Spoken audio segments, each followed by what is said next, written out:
Hello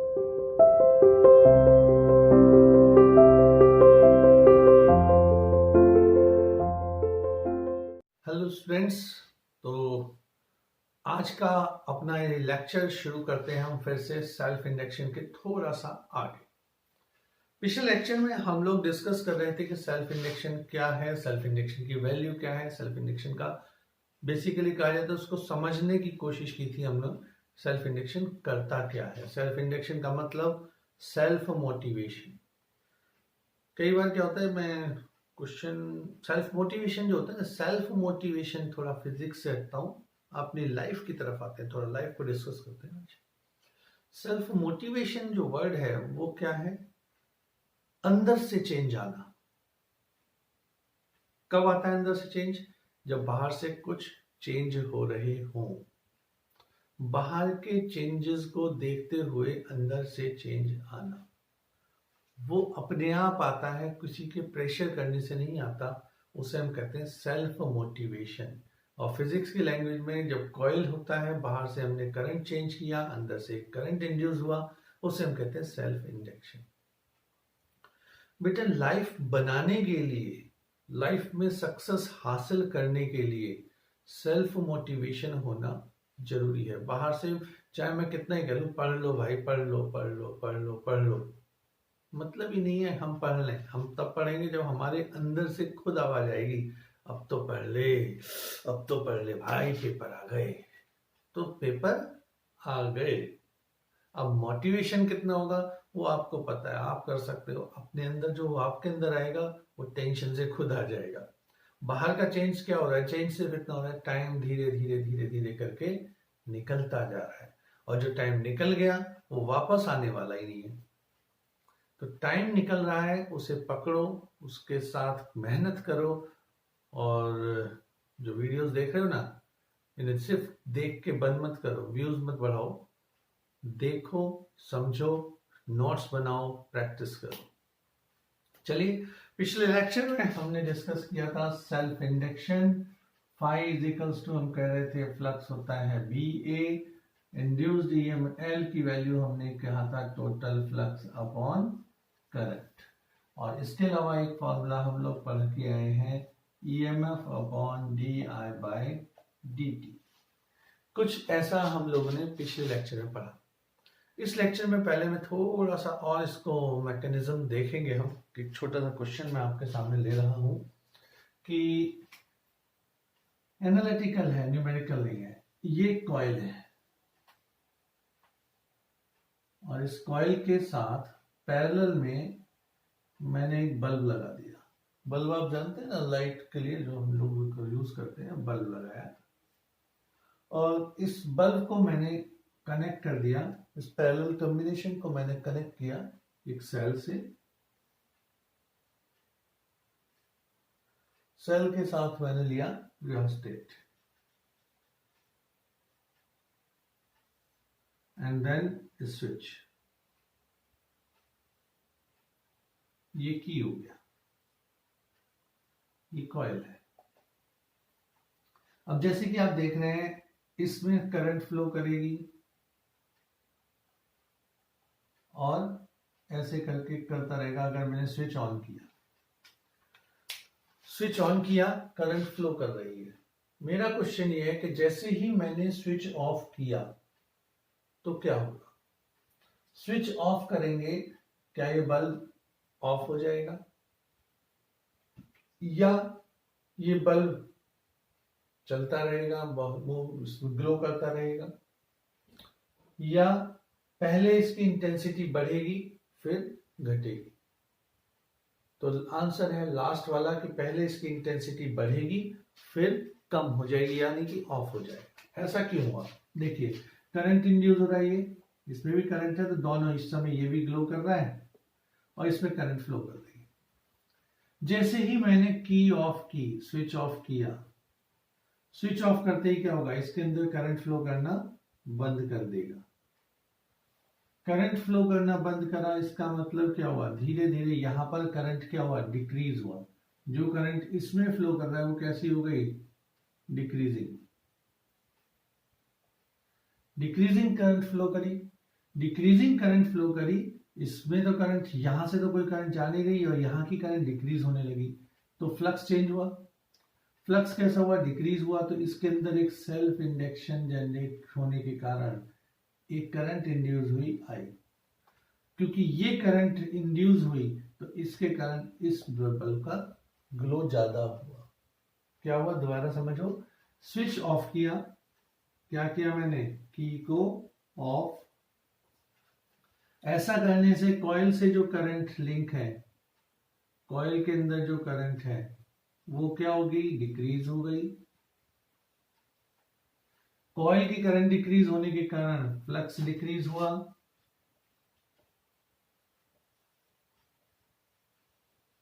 यानी flux change हुआ। Flux change होने से क्या हुआ? एक करंट इंड्यूस हुई,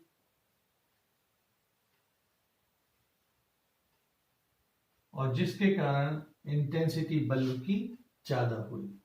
सो इंटेंसिटी ऑफ बल्ब इंक्रीजेस। पर ये चेंज बहुत ज्यादा देर का नहीं है, तो उसके बाद ऑफ हो जाएगा। And then off. ये था सेल्फ इंडक्शन का एक एक्सपेरिमेंटल थोड़ा सा लिंक कि कैसे हम इसे समझ सकते हैं। आज के इस डेरिवेशन में हम लोग सेल्फ इंडक्शन का एक डेरिवेशन करने वाले हैं, self induction of a long solenoid.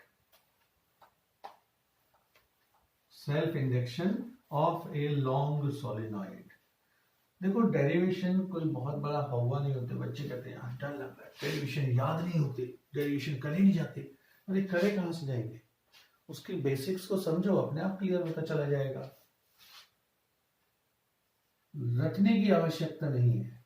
Self induction of a long solenoid. देखिए, वर्ड आ रहा है लॉन्ग सॉलिनॉइड, इसका मतलब मैग्नेटिक फील्ड सारे में यूनिफॉर्म लेंगे हम। इसके एंड का कॉन्सेप्ट नहीं लेंगे। एंड मींस जहां पर हम लोग जब सॉलिनॉइड पढ़ रहे थे तो हमने कहा magnetic field inside the solenoid is B equals to mu naught Ni, और उसके जो एंड्स होते हैं, दोनों सिरे होते हैं, दोनों किनारे होते हैं, उन पर उसका मैग्नेटिक फील्ड होता है म्यू नॉट Ni/2। पर यहां पर हम लोग हर जगह कांस्टेंट लेंगे, that is mu naught Ni। तो चलिए करते हैं क्वेश्चन। उसके लिए सबसे पहले सोचते हैं कि ये कॉइल है।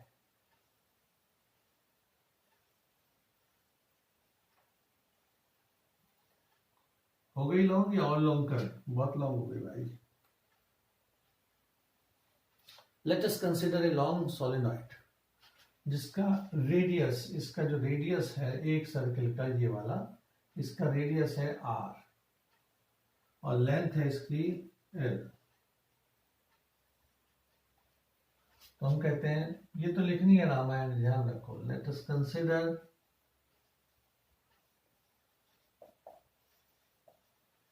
a long solenoid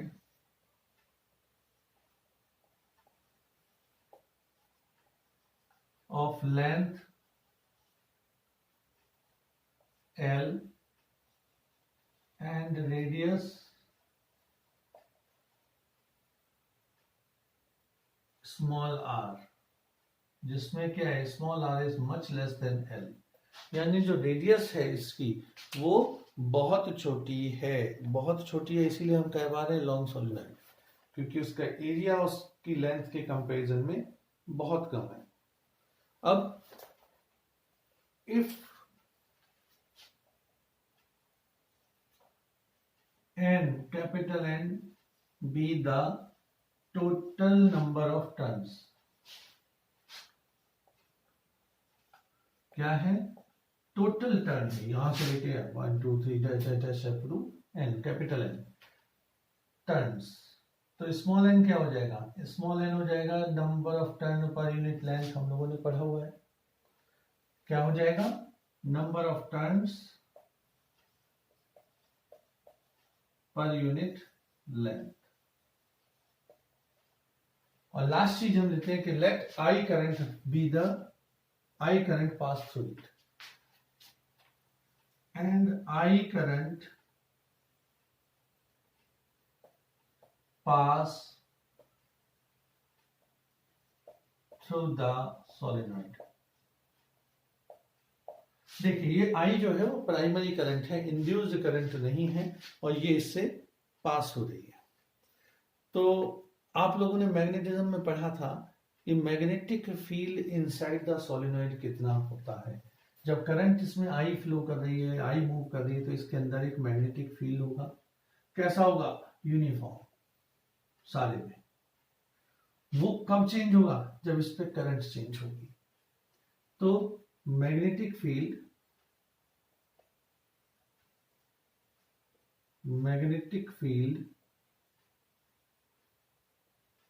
inside the solenoid कितना हो गया जी? ये हो गया B is equals to mu not small n into I. पढ़ रखा है बेटा, बहुत ज्यादा, बहुत अच्छे ढंग से पढ़ा हुआ है। अब magnetic flux linked with each turn कितना होगा? ईच टर्न का मतलब एक टर्न तो ये हो गया, इसका एरिया कितना है? ए है, यानी पाई आर स्क्वायर, और इससे मैग्नेटिक फील्ड कितना पास हो रहा है? वो इतना हो रहा है। तो इसका फ्लक्स कितना होगा? बी ए। नेक्स्ट का कितना होगा? बी ए। फिर इसका कितना होगा? बी ए। फिर इसका कितना होगा? बी ए। सबका बी ए होगा। तो अब हम देखते हैं magnetic flux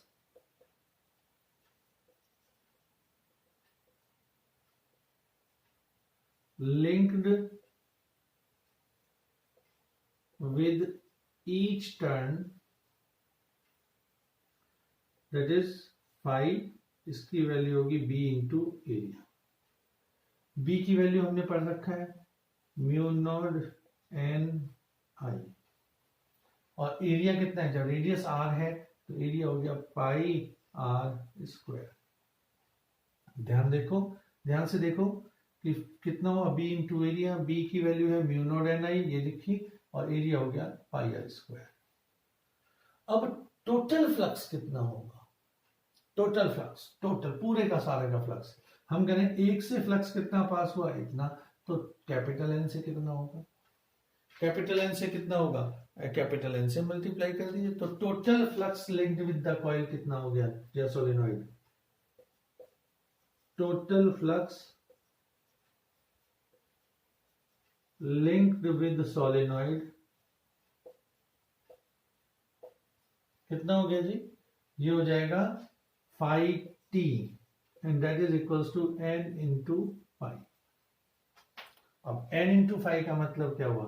mu naught small n i pi r square, ये तो हो गया phi की value into capital n। Capital n को यहां से स्मॉल n की टर्म्स में लिख सकते हैं, ये स्मॉल n को कैपिटल n की टर्म्स में। एक चीज को लेंगे तो हमने यहां पर लिख दिया n की जगह स्मॉल n इंटू एल, तो यहीं पे चेंज कर दे रहा हूं स्मॉल n इंटू एल। अब इसे नॉट की राइट करते हैं, लिखते हैं। तो फाई टी कितना हो गया? Phi t that is equals to, हमने पढ़ा म्यू नॉट एन स्क्वायर। एक चीज गड़बड़ हो गई, क्योंकि सेल्फ इंडक्शन का जो हमारा नोटिफिकेशन है वो भी कैपिटल एल है, और यहाँ लेंथ भी मैंने कैपिटल एल ले ली। तो काम करते हैं, इस कैपिटल एल की जगह लेंथ को हम ले लेते हैं स्मॉल एल। ठीक है भाई, स्मॉल एल ले लिया। कंफ्यूज मत होना, कैपिटल एल इसलिए नहीं लिया क्योंकि यहाँ पर सेल्फ इंडक्शन का भी नोटिफिकेशन सेम है। तो pi n square mu not pi r square l into I. देखिए सही है, म्यू नॉट ये रहा, एन करके एन स्क्वायर आ गया, पाई आर स्क्वायर एज सच है, एल ये रहा और आई ये रहा। तो ये सारा हुआ ना हमारे पास फ्लक्स। पर हम लोगों ने ये भी पढ़ा हुआ है, right this equation number 2, but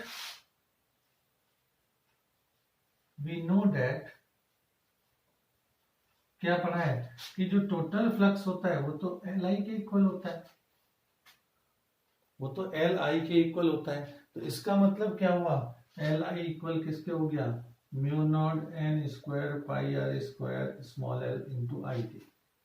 अब देखिए आई से आई कैंसिल, तो यहां से इन दोनों को कंपेयर करना कह दो या कैंसिल कह दो, एल की वैल्यू आ गई self induction and that is equals to mu naught N square pi r square L. एक फॉर्मूला आया ये in terms of number of turns per unit length. अगर मैं स्मॉल एन की जगह क्या लिखूं एन बाई एल, तो फॉर्मूला चेंज हो जाएगा, दूसरा हो जाएगा mu naught N square pi r square upon L. एक फॉर्मूला हमारे पास ये आ गया डब्ल्यू बंद, दूसरा ये फॉर्मूला आ गया, इसको भी डब्ल्यू बंद कर देते हैं। तो this is all about self induction. यहाँ म्यू नॉट है, अगर इसमें मीडियम आ जाएगा तो म्यू आ जाएगा, means depend on the medium permeability. तो नोट कर लीजिए, ये आपका कॉन्सेप्ट सारा क्लियर हो गया कि self induction of a long solenoid कितना होता है। अब फैक्टर्स कौन कौन से हैं जो सेल्फ इंडक्शन को या कॉइल को इसको इफेक्ट करते हैं। तो factors affecting the self induction या factors on which self induction depends. Factors on which self-induction depends.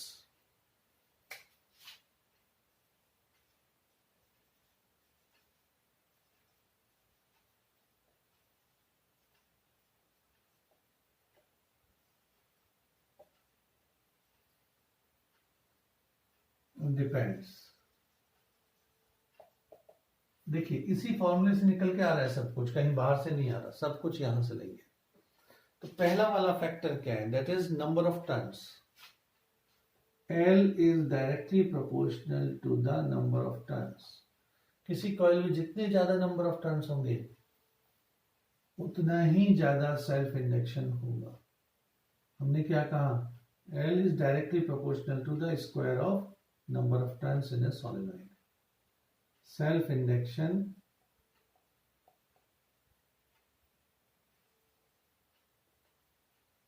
self-inductance is directly proportional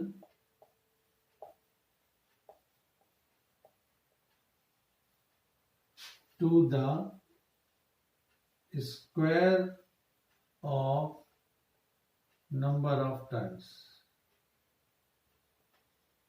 number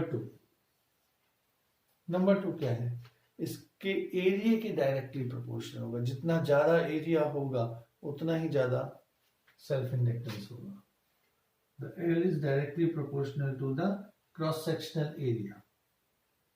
The self inductance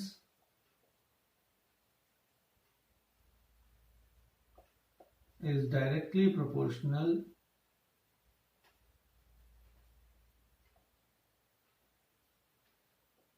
to the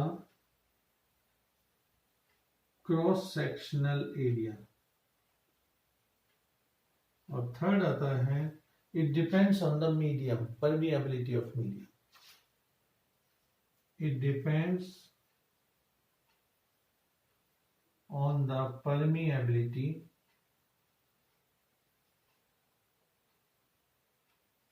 of medium. इन चीजों पर ये डिपेंड करता है। तो आज हम करते हैं यहीं तक, नेक्स्ट लेक्चर में फिर मिलेंगे नेक्स्ट टॉपिक के साथ, और वो होगा म्यूचुअल इंडक्शन। तो फिर से एक बार कहूंगा, पढ़ते रहो, सीखते रहो, सीखोगे तो करोगे। All the best.